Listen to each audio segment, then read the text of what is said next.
আসসালামু আলাইকুম। এই ভিডিওটি আসলে আমার পেজের প্রথম আনুষ্ঠানিক ভিডিও। এটি কোনো রান্নার ব্লগ বা রান্নার পেজ না। ভিডিওটি আমার পরিচিতদের উদ্দেশ্যেই করা।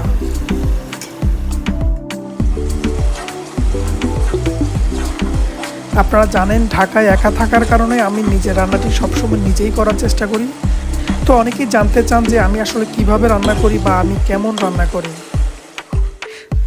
যাদের আমার রান্না খাওয়ার সৌভাগ্য এখনো হয়নি, আসলে তাদের জন্যই আজকের এই ভিডিও। আপনারা হয়তো খেয়ে দেখতে পারবেন না, তবে ভিডিওটি দেখলে আপনারা বুঝতে পারবেন যে আমি কিভাবে রান্না করি বা আমার রান্না আসলে কেমন।